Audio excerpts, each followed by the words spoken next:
ta cânក្រអូបនេះជាអ្វីអ្វីដែលជាម្ចាស់ឲ្យហេតុអ្វីបានជាវាមានក្លិនក្រអូបបែបនេះ តើនេះជាអ្វីក្រអូបណាស់ តើរសជាតិស៊ុបរបស់មេចុងភៅខេមើលយ៉ាងម៉េចដែរខ្ញុំភ្លេចបាត់ហើយហេតុអ្វីបានជាខ្ញុំលេបទឹកមាត់ដែរ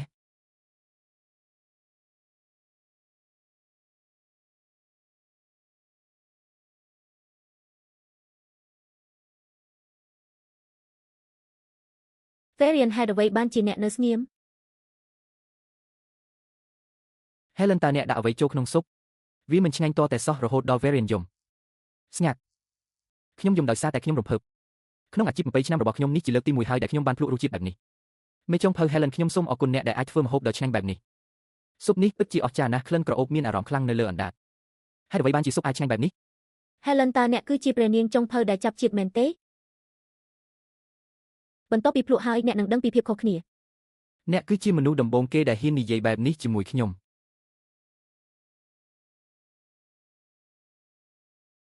សាច់មាន់នេះពិតជាទន់និងរលួយខ្លាំងណាស់ពេលញ៉ាំទៅគឺរលាយភ្លាមតែម្ដងខ្ញុំធ្វើស៊ុប10ឆ្នាំហើយប៉ុន្តែមិនដែលទទួលបានរសជាតិបែបនេះទេហេតុអ្វីបានជាវាឆ្ងាញ់យ៉ាងនេះមេចុងភៅ Helen អ្នកពិតជាពូកែធ្វើម្ហូបណាស់ខ្ញុំត្រូវតែសារភាពថាខ្ញុំចាញ់ហើយ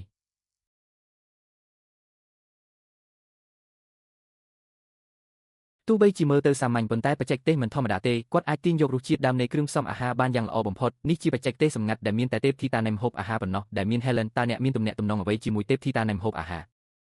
លោក Ryan សូមប្រកាសលទ្ធផលអ្នកឈ្នះក្នុងការប្រកួតនេះគឺមេចុងភៅ Helen មកពីភោជនីយដ្ឋាន Lera លើកនេះពួកយើងឈ្នះម្ដងទៀតហើយនៅតែមិនព្រមទទួលស្គាល់ទៀតមែនទេ Reo ហ៊ានភ្នាល់ធំជាងនេះទេបើចាញ់ភោជនីយដ្ឋាន Lera ត្រូវតែដកខ្លួនចេញពីការប្រកួតហើយប្រកួតសិទ្ធិគ្រប់គ្រងភោជនីយដ្ឋាន Lera មកឲ្យខ្ញុំបើខ្ញុំចាញ់ខ្ញុំនឹងសុំទោសហើយដកខ្លួនចេញពីការប្រកួត Howdy គាត់ច្បាស់ជាមានគម្រោងអាក្រក់ហើយអ្នកមិនអាចយល់ព្រមជាមួយគាត់បានទេថ្ងៃនេះ Varian ក៏មានវត្តមានដែរលើសពីនេះយើងបានឈ្នះហើយមែនទេលោកឈីវនេះគឺជាអន្ទាក់កុំឲ្យគេបោកបានតើអ្នកប្រកាសទេពិតណាស់ខ្ញុំរួចរាល់គ្រប់ពេល Helen កុំបង្ខំខ្លួនឯងខ្លាំងពេកនិយាយតាមត្រង់ខ្ញុំក៏មិនសូវប្រកាសដែរបើយើងចង់បញ្ចប់បញ្ហាយើងត្រូវតែធ្វើឲ្យដល់ទីបញ្ចប់ចង់បដូរស្ថានភាពមែនទេល្អណាស់លក្ខខណ្ឌរបស់ខ្ញុំបើអ្នកចាញ់ Royal នឹងត្រូវបិទហើយអ្នកមិនអាចគ្រប់គ្រង Lera បានទៀតទេឯងឈួតហើយមិនក៏ឯងហ៊ាននិយាយបែបហ្នឹងហេតុអ្វីតើអ្នកមិនមានទំនុកចិត្តលើខ្លួនឯងទេឯងគ្រាន់តែជាក្មេងស្រីម្នាក់ដែលឈ្នះដោយសារសំណាងប៉ុណ្ណោះឯងគិតថាខ្ញុំនឹងខ្លាចឯងមែនទេខ្ញុំប្រកាសជាអ្នកឈ្នះមិនអីទេបើអញ្ចឹងយើងចាប់ផ្ដើមជុំទី3ភោជនីយដ្ឋាន Lera នៅតែតំណាងដោយ Helen តើអ្នកណានឹងតំណាងឲ្យភោជនីយដ្ឋាន Royal អ្នកតំណាងរបស់យើងគឺជាកូនចៅរបស់ទេពធីតាធ្វើម្ហូបចុងភៅ Mina Chandra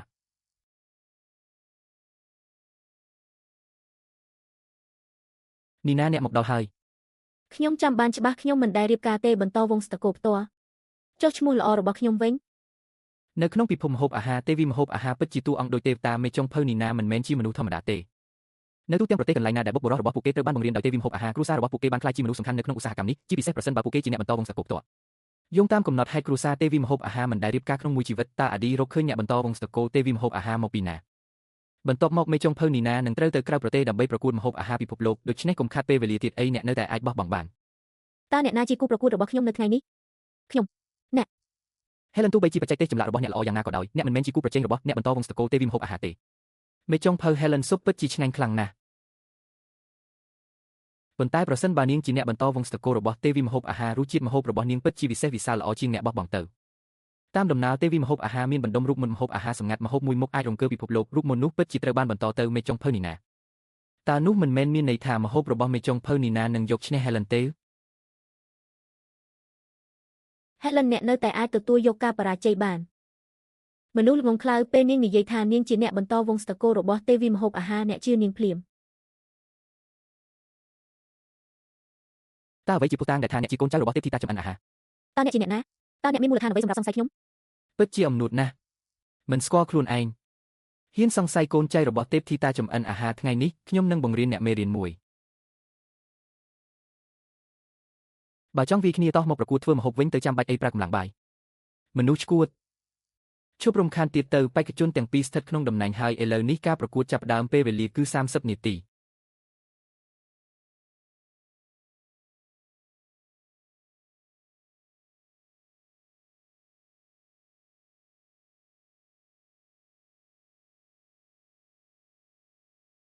យុវជនសប្តាហ៍ថ្ងៃពិតជាចូលចិត្តធ្វើរឿងប្លែកក្នុងការចម្អិនអាហារមែនផ្ទះបាយមិនមែនជាសៀតទេ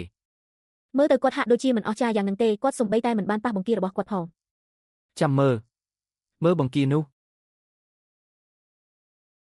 បង្គាស្រស់ហាន់ឲ្យម៉ត់ភ្លាមថែមទាំងអាចរក្សារូបរាងផ្កាដ៏ល្អឥតខ្ចោះទៀតផងផ្កាម្យលបច្ចេកទេសកម្មបិតនេះប្រកាសជាបច្ចេកទេសផ្ការបស់ David Coulinet ហើយ បច្ចេកទេសផ្កា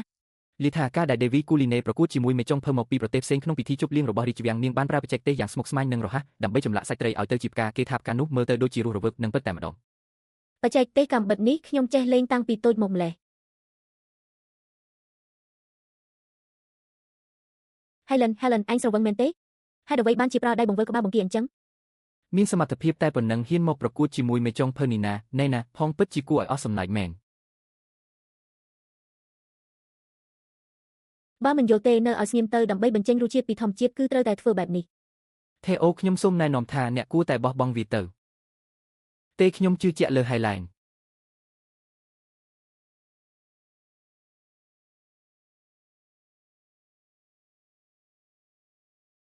នេះគឺជាស៊ុបឆ្នាំងភ្លើងរាជវង្សស៊ុបឆ្នាំងភ្លើងរាជវង្សវាជាមុខម្ហូបដ៏ល្បីល្បាញដែលអាចលួងលោមព្រលឹងបានតែមួយស្លាបព្រានិងជួយឲ្យរាងកាយរឹងមាំខ្ញុំចង់ភ្លក់វាណាស់សូម្បីតែឲ្យខ្ញុំលាងចានអស់មួយជីវិតនៅភោជនីយដ្ឋានរាជវង្សក៏ខ្ញុំសុខចិត្តដែរថេអូយ៉ាងម៉េចដែរប្រសិនបើអ្នកបោះបង់ឥឡូវនេះអ្នកនៅតែអាចធ្វើជាអ្នកគ្រប់គ្រងនៅភោជនីយដ្ឋានរាជវង្សបានខ្ញុំនឹងមិនបោះបង់ងាយនោះទេអ្នកឈ្នះនៅមិនទាន់ដឹងច្បាស់នៅឡើយទេ Highline កុំគ្រាន់តែអង្គុយធ្មេចភ្នែកអីលឿនឡើងហេតុអ្វីបានជាគ្រឿងផ្សំរបស់អ្នកដូចគ្នាទៅនឹងចុងភៅនីណាតើអ្នកចង់ធ្វើម្ហូបដូចគ្នាហេតុអ្វីមានតែគាត់ម្នាក់គត់ដែលចម្អិនវាបានហើយខ្ញុំមិនអាចឬ Highline ភ្ញាក់ខ្លួនឡើងការប្រកួតជាមួយចុងភៅនីណាគឺដូចជាការសម្លាប់ខ្លួនឯងអញ្ចឹងហេតុអ្វីបានជាអ្នកចង់ធ្វើម្ហូបដូចគ្នាតើអ្នកចង់បំផ្លាញភោជនីយដ្ឋាន Lira មែនទេសិទ្ធិលើភោជនីយដ្ឋាន Lira និងសិទ្ធិក្នុងការចូលរួមការប្រកួតប្រកាសជារបស់ពូហើយបន្តិចទៀតក្មួយស្រីពូម្នាក់នេះនឹងលុតជង្គង់អង្វរពូមិនខានចាំមើលពូគ្រាន់តែអង្គុយមើលប៉ុណ្ណោះ អ្នកណាថាខ្ញុំនឹងចាញ់នោះ Helen បើភោជនីយដ្ឋាន Lira ខ្សែធនឯងគឺជាមនុស្សដែលមានបាបជាងគេអញអាចនៅស្ងៀមមួយផ្លែតបានទេឯងមិនហត់ទេអី ឥឡូវនេះភោជនីយដ្ឋាន Lira ជាការភ្នាល់ឯងគិតថានេះជាការលេងសើចមែនទេវានៅតែហ៊ានភ្នាល់ថាខ្ញុំចាញ់ទៀតពេលដែល Chef ណែធ្វើម្ហូបចប់អ្នកទាំងអស់គ្នាច្បាស់ជាស្ដាយក្រោយមិនខានប្រញាប់ទទួលយកការចាញ់ទៅប៉ាតាមគំនិតខ្ញុំយើងគួរតែចុះចាញ់ទៅល្អជាងកុំមាត់ច្រើនទៀតអីប៉ាជឿលើ Helen លោក Ryan ម្ហូបរបស់ខ្ញុំរួចរាល់ហើយនៅសល់ពេលតែ1នាទីទៀតទេបើភោជនីយដ្ឋាន Lira មិនទាន់រួចរាល់ក្នុងពេលដែលបានកំណត់ទេសូមប្រកាសលទ្ធផលភ្លាមមក Chef Helen បើអញមិនអាចបញ្ចប់ការធ្វើម្ហូបនេះបានទេភោជនីយដ្ឋាន Lira នឹងត្រូវចាត់ទុកថាចាញ់ឯងពិតជាមិនសូវមានភាពអត់ធ្មត់មែនវាមិនមែននៅសល់ពេល40វិនាទីទៀតទេអី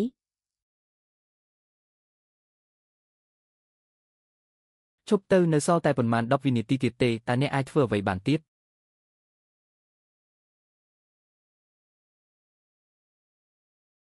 រួចរាល់ហើយល្អណាស់សូមបង្ហាញមុខម្ហូបរបស់អ្នកទាំងអស់គ្នា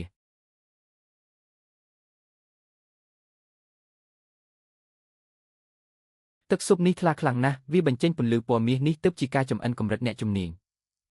អ្នកទាំងអស់គ្នាឃើញទេទឹកស៊ុបនោះត្រូវបានគ្របដណ្ដប់ដោយស្រទាប់ពណ៌មាសស្ដើងនេះគឺជាម្ហូបដ៏ល្អបំផុតដែលខ្ញុំធ្លាប់ឃើញក្នុងរយៈពេល20ឆ្នាំនៃអាជីពរបស់ខ្ញុំមិនត្រឹមតែពណ៌គួរឲ្យចង់ញ៉ាំប៉ុណ្ណោះទេប៉ុន្តែក្លិននិងរសជាតិក៏ល្អឥតខ្ចោះដែរមេចុងភៅនីណាចម្អិនវាបានយ៉ាងល្អឥតខ្ចោះរហូតដល់វាបញ្ចេញពន្លឺពណ៌មាសពួកយើងច្បាស់ជាចាញ់ដាច់ហើយតើយើងគួរធ្វើដូចម្តេចឥឡូវនេះ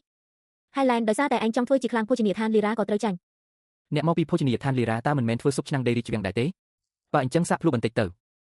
លោករីយ៉ាមើលទៅស៊ុបឆ្នាំងដីរីជ្វាំងរបស់ខ្ញុំអាចចាត់ទុកថាឈ្នះហើយមែនទេស៊ុបឆ្នាំងដីរីជ្វាំងគួរឲ្យចាប់អារម្មណ៍ដែរមិនអាក្រក់ពេកទេវាខុសពីរសជាតិប្រៃធម្មតាតើអ្នកនិយាយថាម៉េចអ្នកនាងថ្ងៃនេះអនុញ្ញាតឲ្យខ្ញុំបង្ហាញអ្នកពីស៊ុបឆ្នាំងដីរីជ្វាំងដ៏ពិតប្រាកដ